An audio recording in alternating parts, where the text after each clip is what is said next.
WWE after Roman Reigns, सिर्फ इतना सा सेंटेंस है और मैं आपको बात बता दूं कि इसके बारे में लोग बात नहीं कर रहे। काफी स्केरी और सैड सिचुएशन ये बन सकती है। वीडियो को आप एंड तक देखते रहें, चैनल पर नए हैं तो सब्सक्राइब करें और उस नोटिफिकेशन बेल को ऑन करना ना भूलें।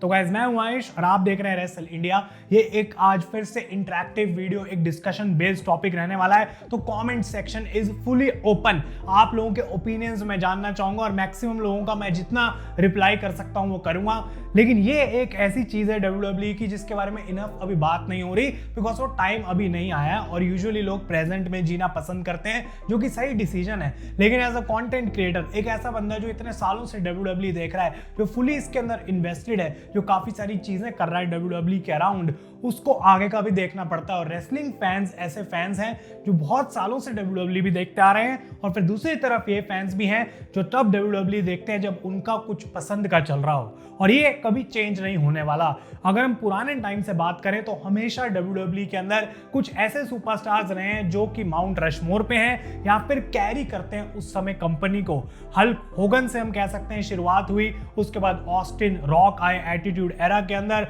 और अंडरटेकर भी उस टाइम पे इवॉल्व हुए, और उसके बाद ट्रिपल एच, बटिस्टा, इतने सारे रैंडी ऑर्टन, और स्पेशली जॉन सीना, जिस तरीके से रूथलेस एग्रेशन एरा से लेके उन्होंने WWE को आगे चलाया। लेकिन उसके बाद जो नाम अभी तक ऑलमोस्ट 10 साल से WWE में टॉप पे है, भले ही उसको जबरदस्ती वहां पे डाला गया हो या फिर वो अपने खुद के टैलेंट की वजह से वहां तक पहुंचा हो, लेकिन Roman Reigns without a doubt is the number 1 superstar in WWE। मैं कोई मैट्रिक्स की बात, मर्चेंडाइज की बात, सीट सोल्ड आउट करने की बात नहीं कर रहा, बिकॉज रोमन रेंस की जब बात होती है तो ये सब नंबर्स हमें देखने की जरूरत नहीं है। अगर पूरे 10 साल के पीरियड की हम बात करेंगे तो उनसे ऊपर कोई नहीं है, और जॉन सीना खुद ये बात बोल चुके हैं that Roman Reigns as the tribal chief is the greatest of all time, because एक ऐसी उन्होंने अपनी पोटेंशियल अनलॉक कर ली थी कोविड के टाइम पे, जो कि किसी ने सोचा नहीं था अपने वाइल्डेस्ट ऑफ द ड्रीम्स में। और अगर वो गिमिक उनको नहीं मिलता तो शायद काफी पहले रोमन रेंस पार्ट टाइम बन जाते या फिर WWE छोड़ भी सकते थे, ऐसा उन्होंने अपनी डॉक्यूमेंट्री में बताया।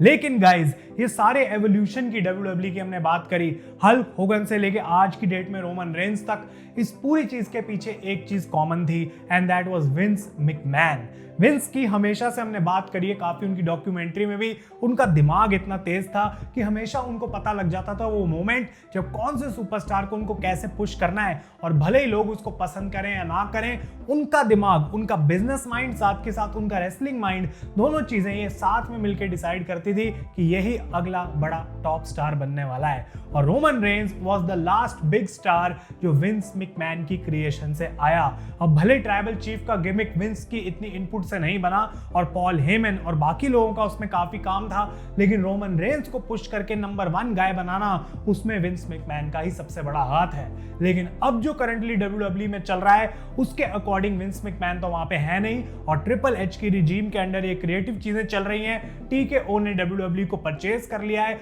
और एंडेवर अब उनकी ओनर बन चुकी है, यानी कि ये बिजनेस जो है वो बूम कर रहा है, और WWE सबसे ज्यादा पैसा कमा रही है अपनी हिस्ट्री में आज जितना उन्होंने किया है। लेकिन इसका मतलब ये नहीं है कि आने वाले 10 साल, 15 साल, 20 साल, इनफैक्ट अगले 5 साल में भी WWE की हाइप और सुपरस्टार्स उतने लेवल पे रहेंगे जितने एवोल्यूशन हमें पहले देखने को मिले हैं। अब एज अ फैन मैं तो यही चाहूंगा कि ऑब्वियसली नए स्टार्स बने, लेकिन रोमन रेंस के बाद क्या? बिकॉज रोमन रेंस का इंडिया में जिस तरीके से पॉपुलैरिटी है, और ऑब्वियसली इंडिया में लोग देख रहे हैं या फिर सब कॉन्टिनेंट में लोग देख रहे हैं, और हम जानते हैं कि रोमन रेंस की वैल्यू क्या है। बहुत सारे ऐसे लोग हैं जो आके बोलेंगे कि रोमन रेंस एक बार चला गया WWE से तो हम देखना बंद कर देंगे, बिकॉज उसकी वजह से हम देखते हैं, उसी को हम फॉलो करते हैं, उसी की स्टोरी लाइन सबसे बढ़िया भी चलती है। तो रोमन रेंस के जाने के बाद WWE का क्या वो अगला स्टार रेडी है? क्या उनको ऑलरेडी पता भी है कि वो अगला स्टार कौन होने वाला है? बिकॉज ये बंदा जिस दिन WWE से चला जाएगा और लोगों को पता होगा वो हॉलीवुड में कहीं बिजी हो गया,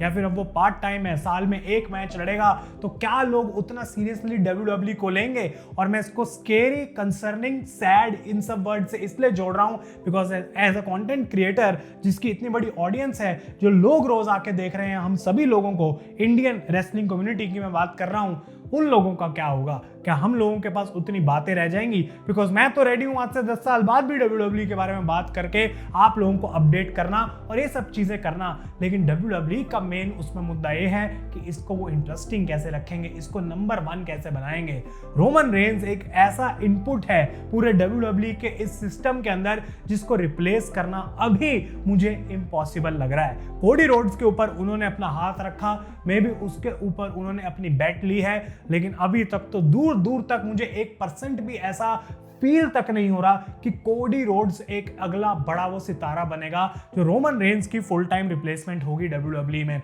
मुझे ऐसा बिल्कुल भी नहीं लग रहा। अब कुछ लोग बोलेंगे कि रोमन को भी भाई 10 साल लग गए यहां तक पहुंचने में, जो कि ठीक बात है, लेकिन जो कंसर्निंग चीज है वो ये कि आई डोंट थिंक अब से लेके 10 साल तक रोमन रेंज WWE में रहने वाले हैं। जब रोमन रेंज बिल्ड हो रहे थे तब फिर भी जॉन सीना और काफी लोग और थे कुछ टाइम पे जो हमें देखने को मिले। स्टार्टिंग में तो सीएम पंक भी कुछ सालों के लिए वहां पे थे, लेकिन उसके बाद धीरे धीरे सेथ रॉलिंस आए और वो स्टारडम बनता चला गया और रोमन रेंज धीरे धीरे धीरे आगे बढ़े। ब्रॉक लेसनर का भी उसमें बहुत बड़ा इनपुट था, लेकिन अब ब्रॉक भी नहीं है, जॉन सीना भी रिटायर हो रहे हैं, गोल्डबर्ग को तो मैं मेंशन ही नहीं करूंगा। रोमन रेंज अब अगर चले जाते हैं इस पूरी इक्वेशन में से तो WWE का बहुत बुरा हाल हो सकता है। Because Bron Breakker, Gunther, Damien priest, Finn Balor, Drew McIntyre, Seth Rollins, ये सब अभी भी कुछ ऐसे लोग हैं जो बहुत साल तक इस कंपनी में रहने वाले हैं। और हम देख रहे हैं कैसे रैंडी ऑर्टन जैसे स्टार्स हैं जो इतने सालों बाद भी WWE में हैं। लेकिन रोमन रेंज की अपनी एक्सेप्शन है। रोमन रेंज ने काफी बार बात बोली है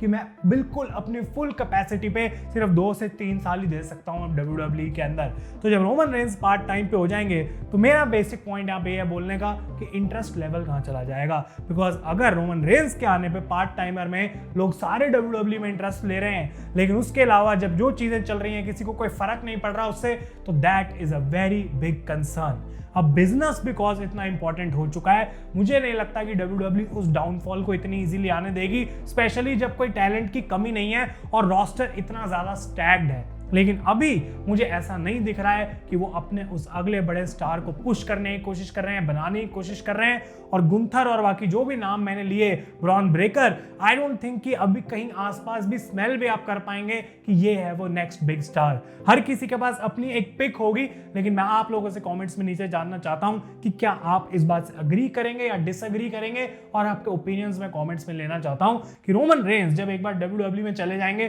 तो वो कितना बड़ा वॉइड होगा, कितनी खाली जगह बन जाएगी वो एक पूरे हमारे रोस्टर में WWE के, कि उसका कभी कोई रिप्लेसमेंट हो भी सकता है या फिर नहीं। बिकॉज इंडिया की ऑडियंस जो रोमन रेंज को पसंद करती थी, क्या आज इंडिया की ऑडियंस किसी ऐसे और सुपरस्टार को उतना पसंद कर रही है कि जो भी वो कुछ करे उसके पीछे वो पागल हो जाएं? अगर मैं 2016, 17, 18 की बात करूं भाई, तो रोमन रेंज के ऐसा क्रेज है इंडिया में आज की डेट में भी जो और कोई सुपरस्टार डुप्लीकेट नहीं कर सकता, अनलेस वो जॉन सीना, रॉक, अंडरटेकर, पुराने टाइम का कोई इतना पॉपुलर रेसलर हो। तो आने वाले टाइम में ट्रिपल एच के पास एक बहुत बड़ा टास्क है, और विंस मैकमैन की एब्सेंस की वजह से मुझे इस बात में पूरा 100% यकीन नहीं हो रहा कि वो इसको जल्दी कर पाएंगे। और आप मुझे गलत मत समझो, बिकॉज मैं कुछ ऐसा नहीं बोल रहा कि WWE का बिजनेस नीचे चला जाएगा, वो आई डोंट थिंक वो होने देंगे, because one of the best business people इस पूरी कंपनी के पीछे अब हैं। लेकिन सिर्फ इंडियन सब कॉन्टिनेंट की अगर मैं बात करूं तो रोमन रेंज का जाना आई थिंक एक बहुत बड़ी प्रॉब्लम हो सकती है, अनलेस WWE डिसाइड करे